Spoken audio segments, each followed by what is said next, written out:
Hey friends, welcome back to the channel. If you're new here, I'm Kelly Curious. If you are back again, I'm still Kelly. Thank you so much for being here. I came across a kind of an interesting post on Facebook on Friday night.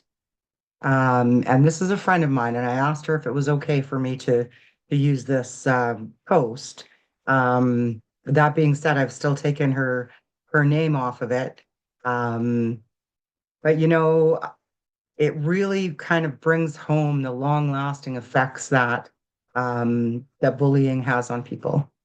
And and it also really kind of her writing and the description of what happened me back to my days in Grandma Ann and Grandpa Mike's corner store, A&M corner store in Melville on Third Avenue.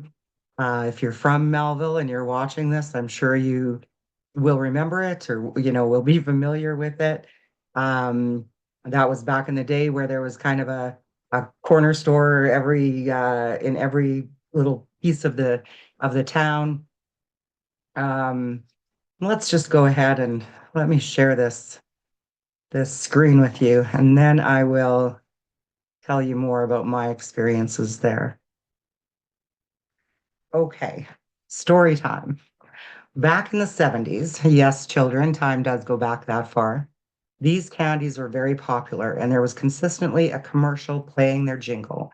The last line, Cherry, Cherry Blossom, was something the local bully used to sing at me, but changed it to Terry, Terry Blossom. Now, in those days, it was very normal for children to walk to a store and make purchases for their parents. Sidebar, my well-known addiction to Diet Coke is a bit of a family trait, and back in the 70s, 2-liter pop was sold in glass bottles. So off 6-year-old Terry goes, pulling a wagon with one of my siblings in it, off to the store. We walked through the rows of townhouses across the street, made the purchase of pop and other items, and was walking back when I heard Terry, Terry Blossom. I vaguely recall that I said something in response, but that's all I remember until I was aware of being in the hospital. There's a good reason why glass isn't used anymore. It explodes far too easily. Apparently, all it took was for my bully to throw a rock. I get a surge of horrible memories when I see these boxes, so I'm glad to see them go. Now, apparently, this cherry blossom candy is not being sold anymore, not being made anymore. As I read that story, um, it made me think of a few things. It made me think about, yeah, I remember those glass bottles too. And I remember that if you dropped them, it was like a like a literal explosion. They didn't just kind of, crack and break in one spot. It was like ooh, everywhere. Um, and I kind of recall that happening the odd time in the back storage room at the store where the extra pop was kept, the pop that wasn't in the coolers. Um, I also distinctly remember these cherry blossom chocolate bars, and my thought always was, well, it's so little. Like if I'm going to buy a chocolate bar, well, I'm going to buy the biggest one I can find, not this little one. But every once in a while, I would have one, and they were nauseatingly sweet. I can I can absolutely see how a person holds on to a memory like that name calling. And someone from the outside might look at that and say, oh, it's no big deal. Um, but I had a nickname as well when I was a kid, Kelly Jelly Smelly Belly. And and I carried that with me for the longest time. I'm okay with it now.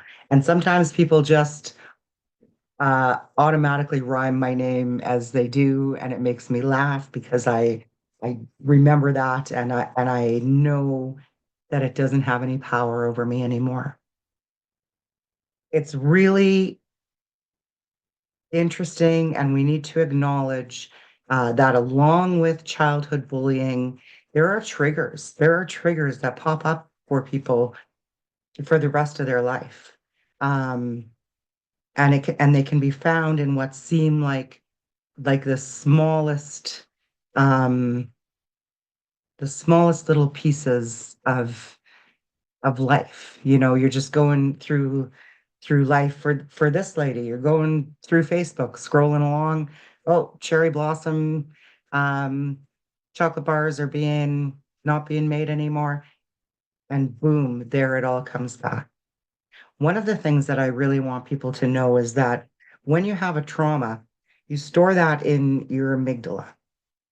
Um, when we have an ordinary memory, all of the things that we experience with our five senses go into different spots in our brain. What I see goes here, what I smell goes here.